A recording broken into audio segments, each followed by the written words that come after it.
warahmatullahi wabarakatuh. Yang terhormat Ibu Kepala SD Negeri 3 Banjar, yang saya hormati Bapak dan Ibu Guru SD Negeri 3 Banjar.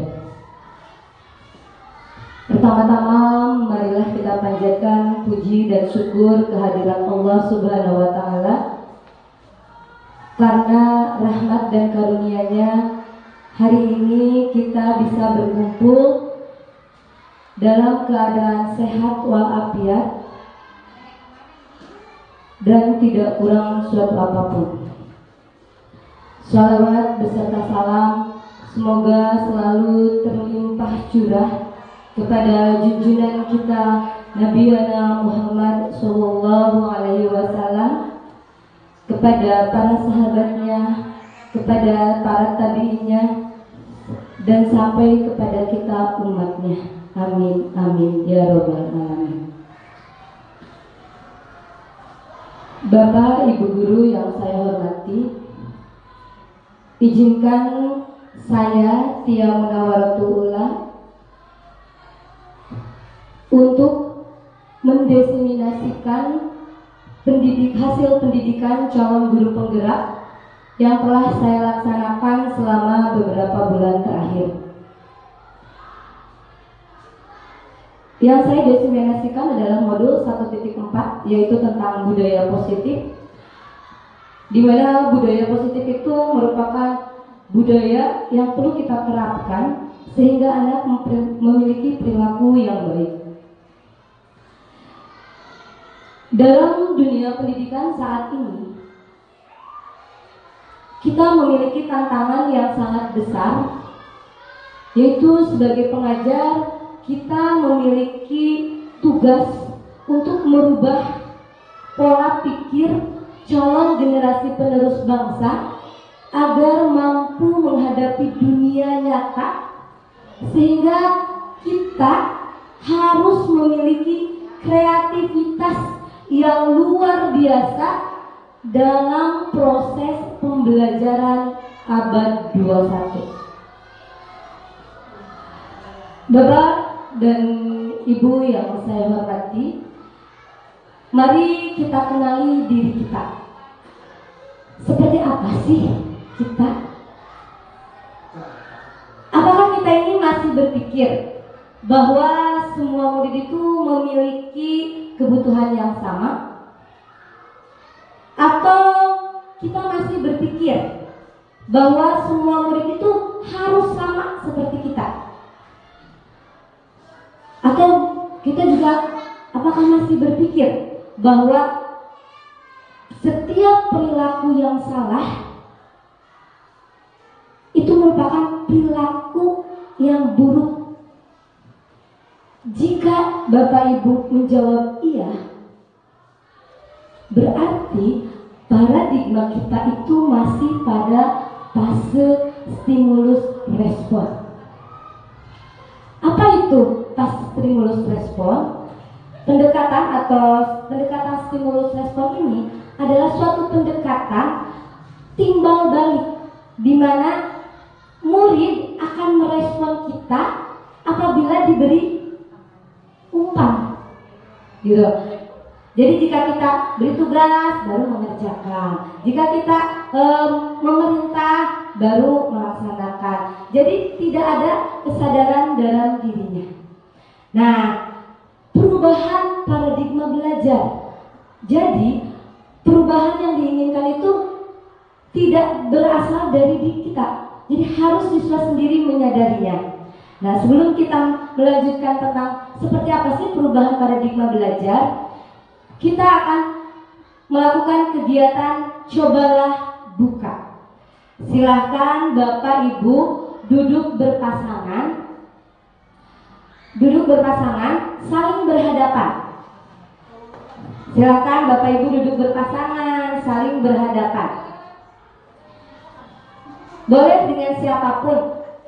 Satu orang silahkan mengepalkan tangannya, jaga baik-baik, kepalkan seperti ini. Nah, seperti ini Bu, seperti ini kepalkan. Ibaratkan di sana itu ada sesuatu benda yang sangat berharga. Nah, coba kepalkan. Kemudian tugas teman yang satunya lagi berusaha untuk membuka teman itu. Boleh dengan bujukan, dengan hadiah, dengan apapun supaya teman kita ini mampu membuka atau mau membukanya. Ya, silakan Bapak Ibu boleh bergantian melakukan hal itu. Silakan, ayo silakan dipraktekkan. Pak Awai mau menutup.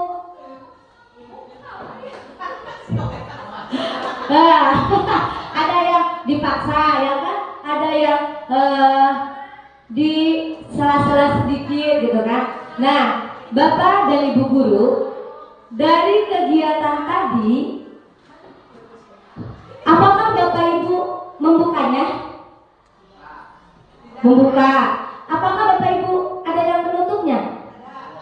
Apa alasan Bapak Ibu menutup? Untuk mempertahankan.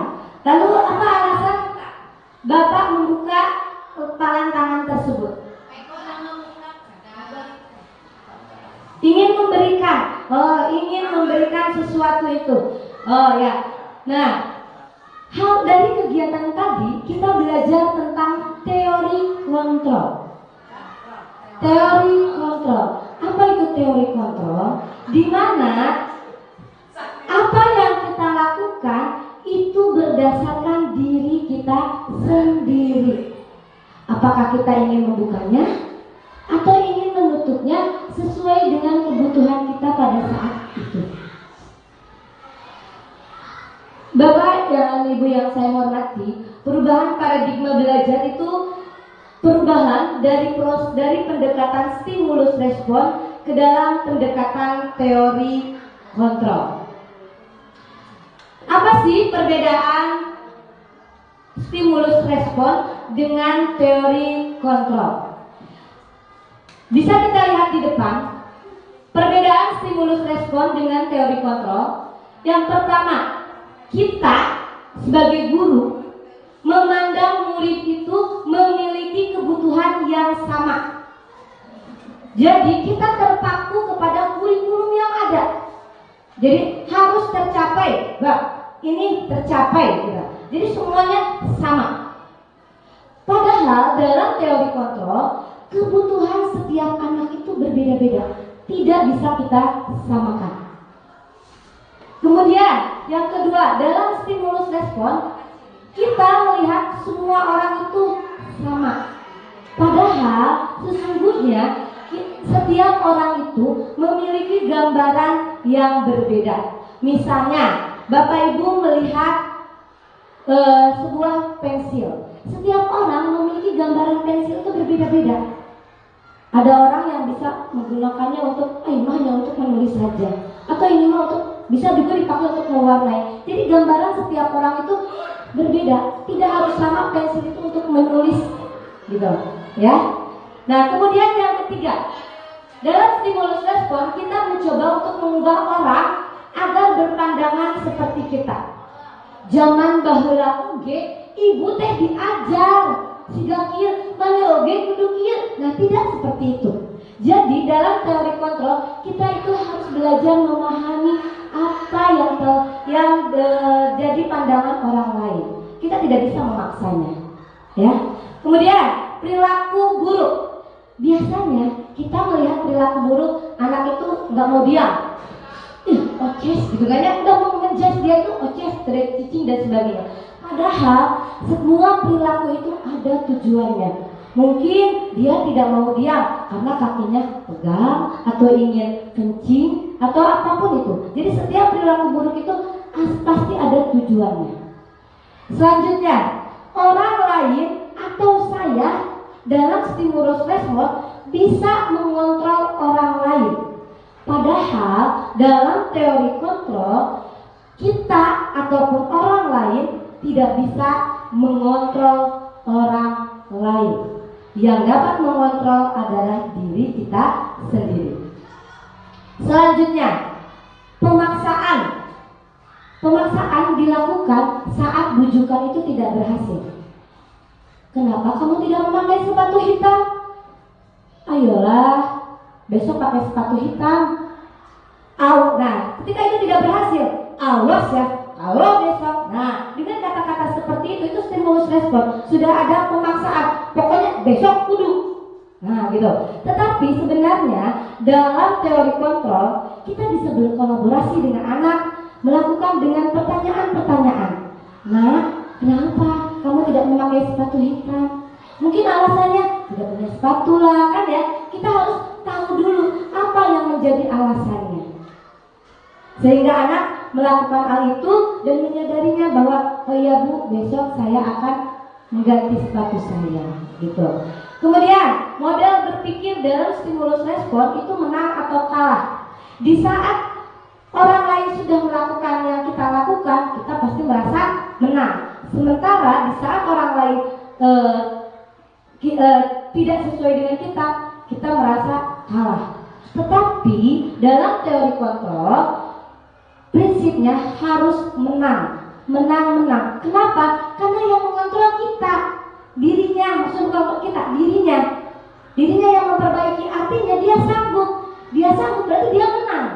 Jadi mencoba merubah orang lain yang mendasarinya adalah pada dirinya sendiri. Baik, kita lanjutkan. Nah, perubahan paradigma belajar seperti inilah yang diharapkan agar membentuk murid yang sadar dengan kesalahannya sehingga timbul menjadi pribadi yang lebih baik.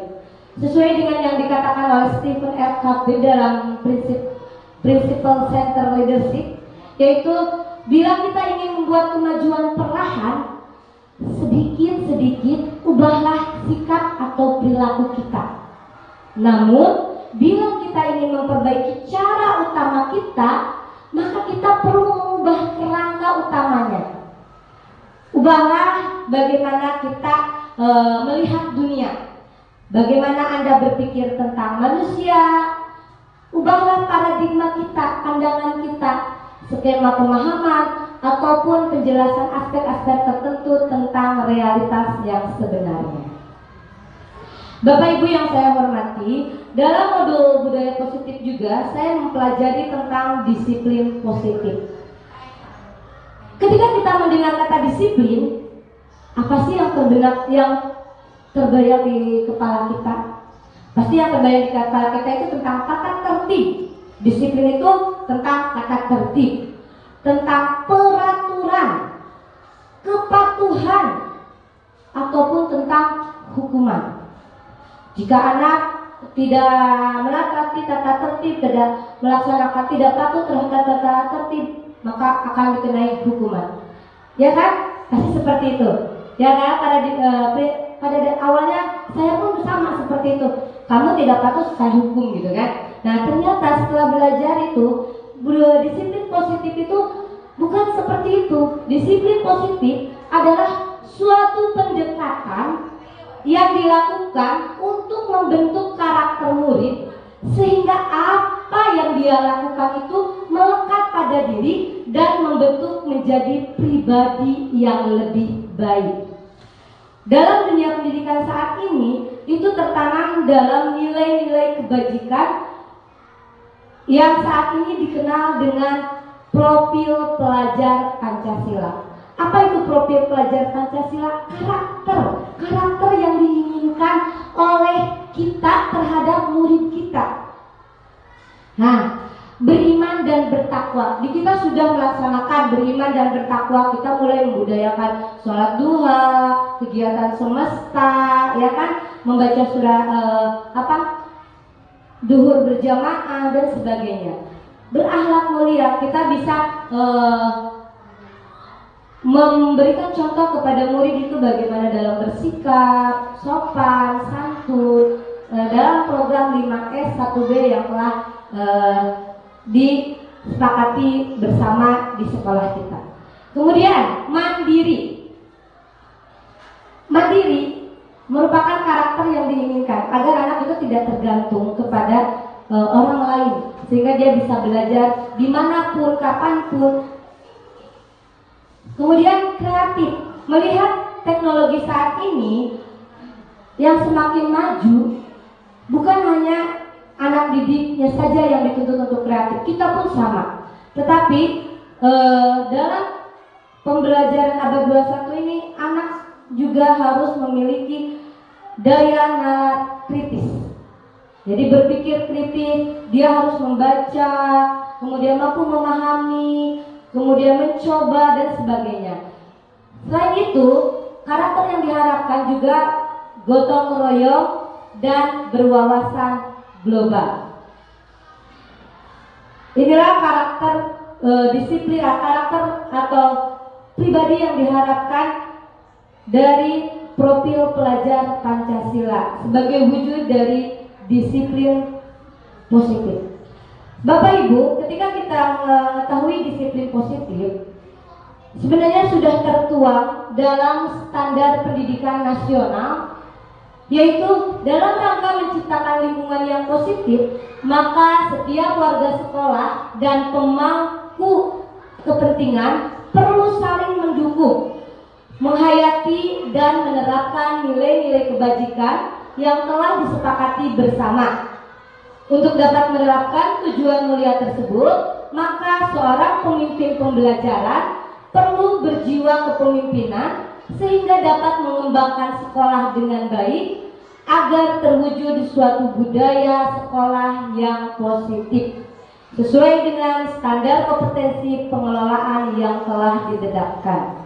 Adapun tujuan mulia dari penerapan disiplin positif ini adalah agar terbentuk murid-murid yang berkarakter, berdisiplin, santun, jujur, peduli, bertanggung jawab, dan merupakan pembelajar sepanjang hayat sesuai dengan standar kompetensi lulusan yang diharapkan.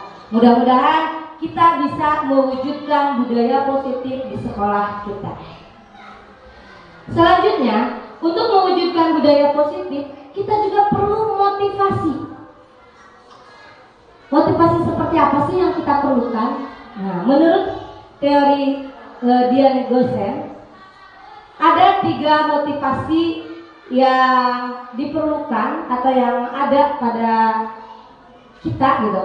1, motivasi itu ada untuk menghindari ketidaknyamanan atau hukuman. Seperti apa sih motivasi ini? Orang, misal murid kita nih, dia mengerjakan PR atau mengerjakan tugas karena takut dihukum. Misalnya takut berdiri di depan atau pulang terlambat dan sebagainya, karena dia sudah tahu kalau tidak mengerjakan tugas pasti akan dihukum. Nah, dia melakukan hal baik tapi karena motivasinya tidak nyaman atau hukuman, itu motivasinya eksternal dari luar. Kemudian motivasi yang kedua untuk mendapatkan atau imbalan atau penghargaan dari orang lain. Misalnya kita selalu memberikan reward, hadiah pada orang yang nilainya 100. Ibu kasih hadiah ya kalau nilainya 100. Ibu kasih hadiah ya kalau sekolah terus menerus gitu kan. Nah, reward ini imbalan. Anak atau murid kita melakukan kebaikan karena ada imbalannya. Motivasi ini timbulnya eksternal dari luar. Nah, ini juga nanti akan berefek ketergantungan. Lamun ke ayah hadiah, jika belajarnya akan menurun. Nah, gitu. Yang ketiga, motivasi menjadi orang yang mereka inginkan dan menghargai diri sendiri dengan nilai-nilai yang mereka percaya. Dari ketiga motivasi ini, Bapak Ibu, yang sebaiknya kita berikan kepada anak adalah motivasi yang ketiga.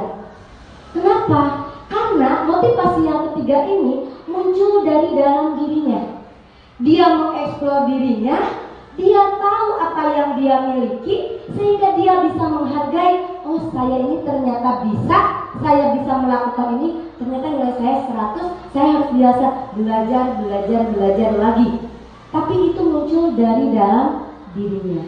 bukan karena hukuman ataupun karena imbalan. Baik, yang ketiga, untuk menciptakan disiplin positif juga kita harus menyadari kebutuhan apa aja sih yang diperlukan oleh murid-murid kita. Nah, ada 5 kebutuhan dasar Bapak Ibu yang perlu kita capai atau kita penuhi. Yang pertama, kebutuhan dasar manusia yaitu bertahan hidup. Seperti apa sih kebutuhan dasar bertahan hidup? Nah, contohnya ada 2 kebutuhan dasar yang bertahan hidup, ada yang bersifat fisiologis, ada yang bersifat biologis. Fisiologis itu contohnya kesehatan, rumah, makanan gitu. Kalau yang bersifat biologis itu proses reproduksi. Kita menikah tujuannya kan untuk mempertahankan jenis kita gitu. Nah, anak biasanya murid bertahan hidup. Itu contohnya apa? Nah, misalnya di sekolah anak itu kerja keras, terus sambil atau kesiangan terus. Nah, kenapa kamu kesiangan? Kita kan harus tahu dulu. Mungkin ada kebutuhan dasar yang tidak terpenuhi. Dia harus membantu orang tuanya terlebih dahulu. Jadi kita harus tahu kebutuhan dasarnya. Kemudian kebutuhan dasar yang kedua, kebutuhan rasa kasih sayang dan dihormati. Kadang di kelas kita menemukan anak yang penyendiri, kadang atau juga anak yang caper gitu kan. Nah, apa mungkin ada kebutuhan dasar yang tidak terpenuhi? Contohnya misalnya kalau yang penyendiri, mungkin orang tuanya itu tidak di rumah, ya, atau dia di rumahnya tinggalnya dengan nenek atau kakeknya gitu. Kemudian ada yang caper, adik ibu aku dulu, aku lagi. Nah, caper gimana? Mungkin dia merasa kalau itu nggak diterima, makanya dia nyari perhatian kita. Oh, berarti ada kebutuhan dasar yang tidak terpenuhi. Yang ketiga, kebebasan. Nah, kebebasan ini kita memberikan kepada murid mengeksplor dirinya, mau seperti apa silakan, mandiri. Dia tapi tidak bebas, sebebas-bebasnya kita tetap memantau anak tersebut. Dia mau melakukan, aku boleh nggak begini dulu, nanti baru aku kesini. Oh iya, tapi kita pantau apakah dia bertanggung jawab dengan apa yang telah dia katakan. Jadi memberikan kebebasan kepada anak.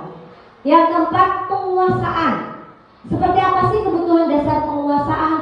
Nah, biasanya di kelas itu ada anak yang pintar tapi diam gitu kan. Ada anak yang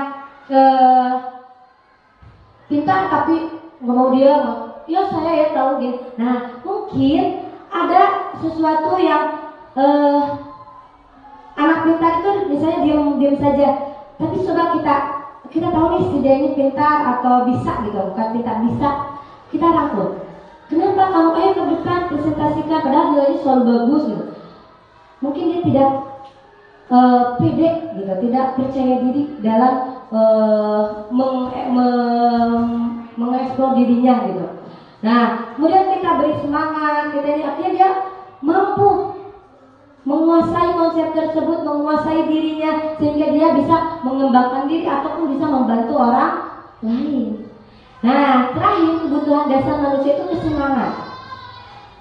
Ada orang yang mungkin di rumahnya diam, di sekolahnya diam saja, atau yang nggak mau diam, keliling-keliling. Mungkin ada kebutuhan dasar yang tidak terpenuhi. Contohnya misalnya di rumahnya dia harus kerja, membantu orang tuanya atau mengasuh adiknya sehingga tidak ada waktu bermain.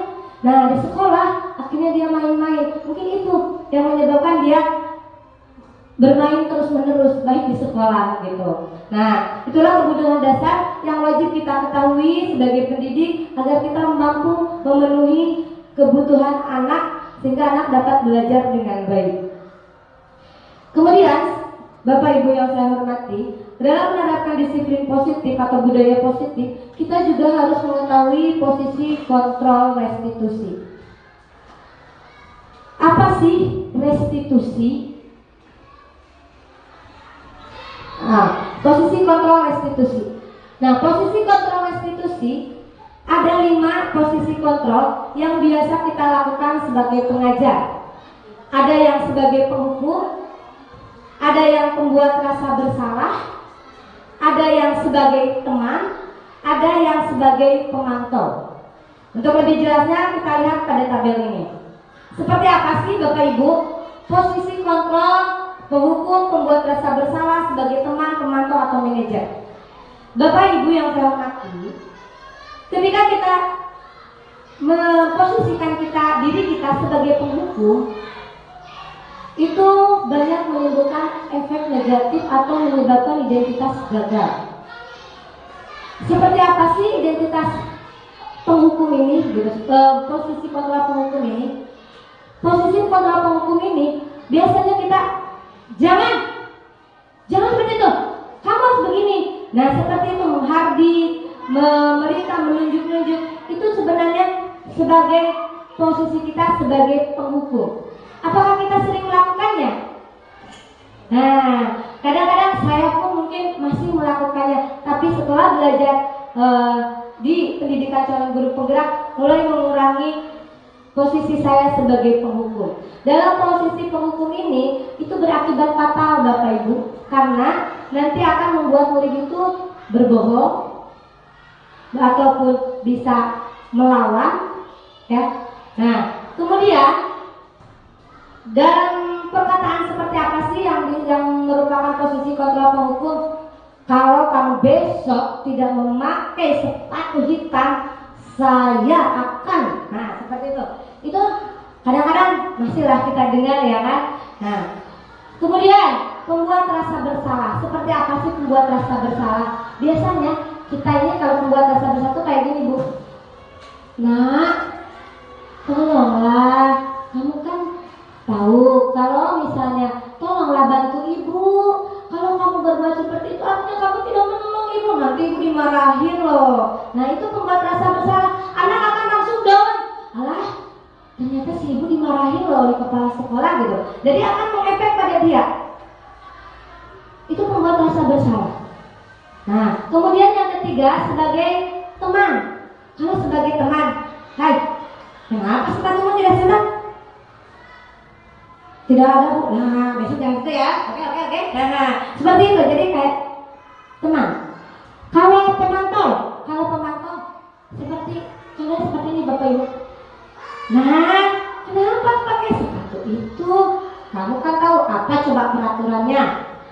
Harus sepatu hitam. Terus begini. Nah, kamu begitu. Besok kamu harus. Nah, itu juga apa yang terjadi saat ini. Jadi disesuaikan peraturan yang sudah ada. Kalau sebagai manajer, kita melakukannya melalui pertanyaan-pertanyaan. Nah, kenapa kamu tidak memakai sepatu hitam? Basah, Bu, mungkin jawabannya. Oh, adakah sepatu lain? Kenapa begini? Nah, jadi meresponnya dengan pertanyaan-pertanyaan yang dia sendiri nanti akan menyadarinya. Kemudian dalam posisi penghukum itu hasilnya nih, anak akan memberontak, mendendam, atau bahkan menyalahkan orang lain. Kalau dalam posisi sebagai teman, dia akan menyembunyikan rasa bersalah dia. Alah, gitu kan. Pokoknya dia akan, aduh, nanti kalau gitu lagi si ibu, gitu. Nah, tapi seperti itu. Terus, kalau sebagai teman akan terjadi ketergantungan. Kalau dia nggak ada si ibu A, dia akan mencari, karena tadi dia udah mendekati. Nah, jadi memang dari kabun arti, kabun arti mah baik, nah, sebagai teman seperti itu akan ada ketergantungan, anaknya mencari-cari dia. Kalau sebagai pemantau, dia akan melakukan kebaikan apabila ada yang mengawasi. Kalau nggak ada yang mengawasi, bebas lagi, gitu. Nah, kalau dalam posisi manajer itu membentuk watak atau karakter. Jadi dia mau ada pemantau, mau ada guru, mau tidak ada guru, semuanya dia berperilaku baik. Nah, sedangkan murid sendiri, nah dalam pemantau, dalam penghukum saya tidak peduli. Maafkan saya, Bu, jadi saya, gitu. Nah, kalau dalam sebagai teman, anak itu pasti akan berpikir Dan si ibu mah bager kah saya mah gitu. Nah, kemudian sebagai pemantau, saya akan mendapatkan beberapa bintang kalau saya melakukan hal baik. Tapi kalau tidak pun tidak akan mendapat apa-apa. Jadi dia melakukan hal baik karena ada yang mengawasinya gitu. Kalau yang sebagai manajer, bagaimanapun caranya saya akan memperbaiki keadaan ini. Karena kesalahan ini saya buat, maka kesalahan ini saya yang dapat memperbaikinya. Nah, itu Bapak Ibu untuk 5 posisi kontrol. Yang selanjutnya yaitu tentang keyakinan kelas. Apa sih keyakinan kelas?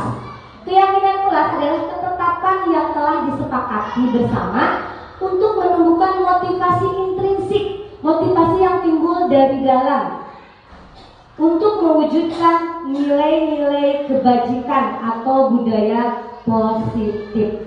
Nah, ketetapan kelas itu berbeda-beda setiap kelas maupun setiap sekolah. Itu tergantung bagaimana kita mengelolanya bersama murid-murid kita di kelas.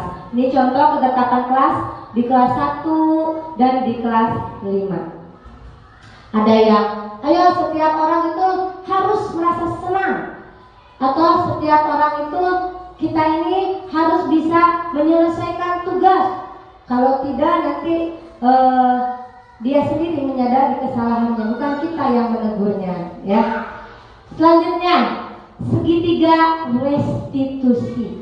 Nah, Bapak Ibu, apa sih itu restitusi? Restitusi adalah suatu proses menciptakan kondisi bagi murid untuk memperbaiki kesalahan mereka sehingga mereka bisa kembali pada kelompok mereka dengan karakter yang lebih baik. Misalnya, dalam segitiga restitusi, anak melakukan kesalahan, misalnya membuang sampah sembarangan. Kita tidak, kenapa? Ambil lagi itu sampahnya, tidak langsung seperti itu. Kita panggil, tidak memarahi di hadapan umum. Jadi sebaiknya ketika kita ingin menegur anak atau dengan sebaiknya sih memang tidak kita lakukan. Jadi kalau dalam segitiga restitusi ini kita langkahnya yang pertama kita memanggil anak, kita panggil anak tersebut. Nah, tadi ibu melihat kamu membuang sampah sembarangan, apa itu benar?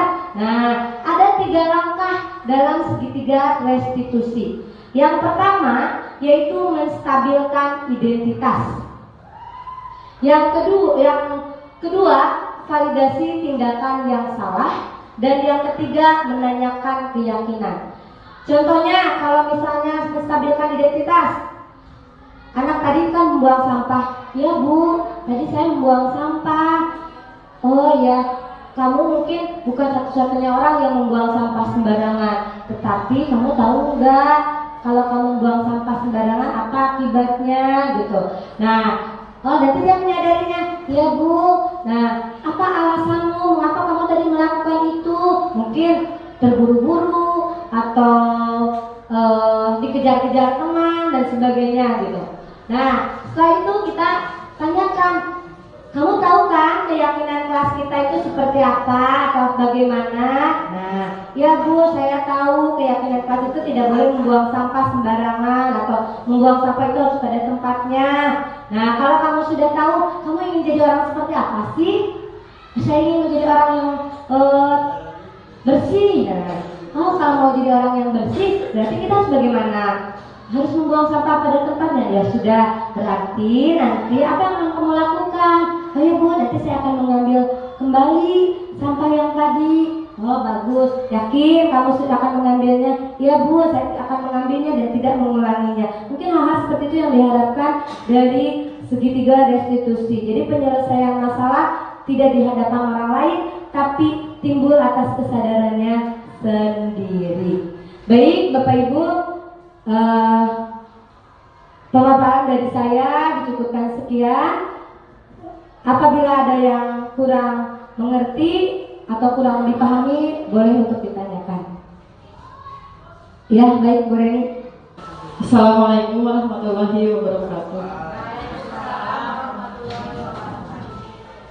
Ini seperti yang tadi Ibu Tia jelaskan ya, saya mau bertanya tentang keyakinan kelas.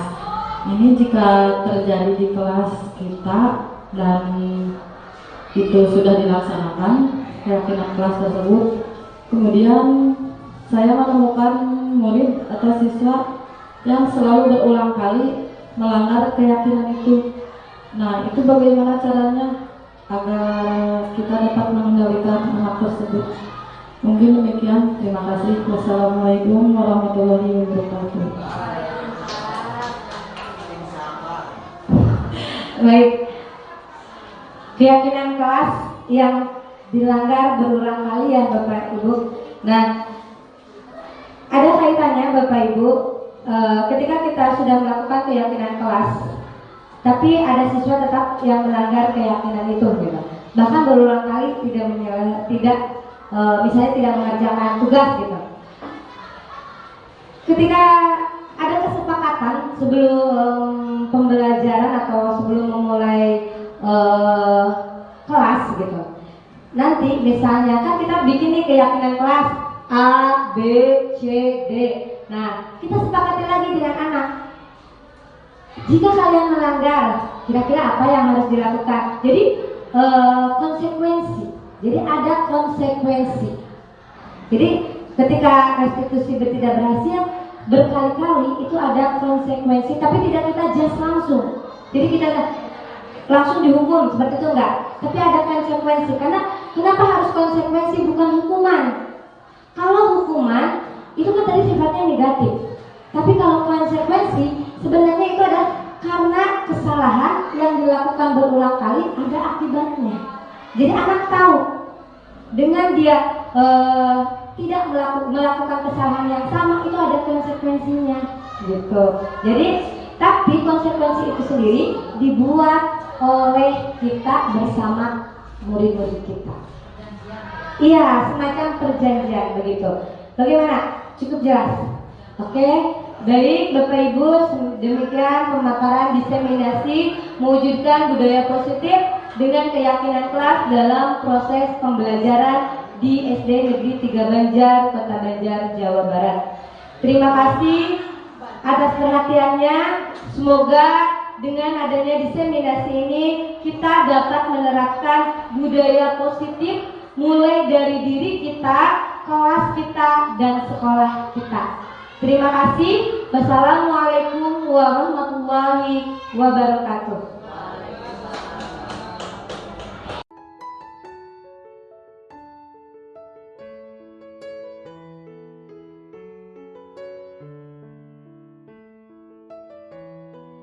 Assalamualaikum warahmatullahi wabarakatuh. Perkenalkan, saya Narti Astuti, Sarjana Pendidikan, rekan dari Ibu Tia Munawaratul Ula yang saat ini sedang melaksanakan PGP Pendidikan Guru Penggerak. Menurut saya, diseminasi yang dibawakan oleh Ibu Tia tentang budaya positif sangat bagus untuk diterapkan di sekolah SDN 3 Banjar, terutama dengan mengajak murid-murid kita untuk melakukan budaya positif dan disiplin agar siswa mampu menjadi pribadi lebih baik sesuai profil pelajar Pancasila. Terima kasih. Wassalamualaikum warahmatullahi wabarakatuh. Assalamualaikum warahmatullahi wabarakatuh. Waalaikumsalam warahmatullahi wabarakatuh. Selamat pagi. Pagi luar biasa. Halo anak-anak hebat. Apa kabar hari ini? Sehat. Baik. Pada kesempatan kali ini kita akan membuat keyakinan kelas. Apa itu keyakinan kelas? Keyakinan kelas adalah suatu kesepakatan yang akan kita lakukan selama kita berada di kelas 6B. Ya. Nah, keyakinan kelas ini bertujuan agar kita dapat melaksanakan apa yang kita harapkan, dapat memotivasi kita untuk belajar menjadi lebih baik lagi. Nah, Ibu akan membagikan sticky note buat nanti kalian tulis seperti apa sih kelas yang kalian harapkan. Seperti apa kelas yang kalian harapkan? Nah, kita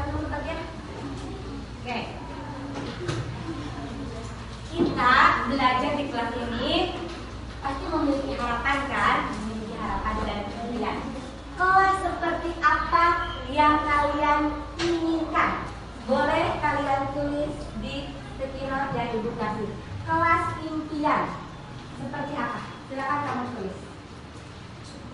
Tulis kelas impiannya, ingin kelas yang aktif, ingin kelas yang ceria, atau ingin kelas seperti apa yang ingin kamu inginkan?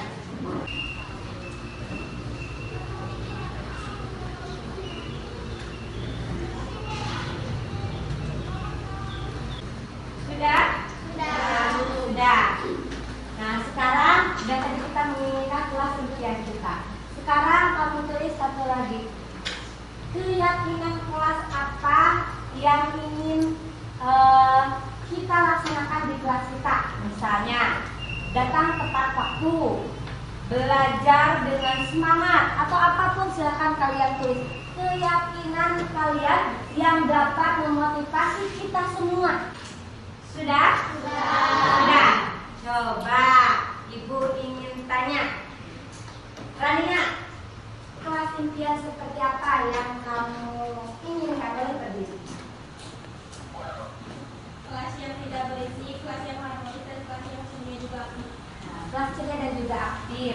Kalau keyakinan kelas yang kamu inginkan seperti apa, yang kita harapkan seperti apa? Tidak ada yang mencontek, dapat datang tepat waktu, dan melaksanakan kelas. Oh ya, bagus. Ya, kelas impian kamu seperti apa? Boleh berdiri. Ceria, aktif, tidak ada masalah. Ceria, aktif, tidak ada masalah. Kalau keyakinan kelasnya? Datang tepat waktu ke sekolah, melaksanakan tiket. Melaksanakan tiket. Iya, bagus sekali. Kelas yang ramah, kelas yang bersih, Kelas yang baik. Kalau keyakinan kelasnya? belajar dengan semangat, datang tepat waktu, melaksanakan kelas. Nah, supaya kita mengingat apa yang kita impikan, yang kita harapkan, kalian boleh menempel sticky note-nya di depan. Silakan kalian cek. Nah, boleh kalian bentuk tempel di mana aja supaya kalian mengingat.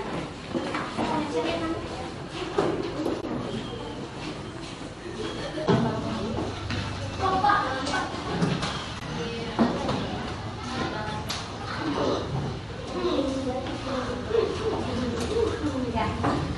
Terima kasih, semoga dengan keyakinan kelas yang kita buat ini kita dapat belajar sesuai dengan apa yang kita harapkan. Tetap semangat, belajar yang rajin, dan semoga kalian menjadi orang-orang yang sukses. Terima kasih. Assalamualaikum warahmatullahi wabarakatuh.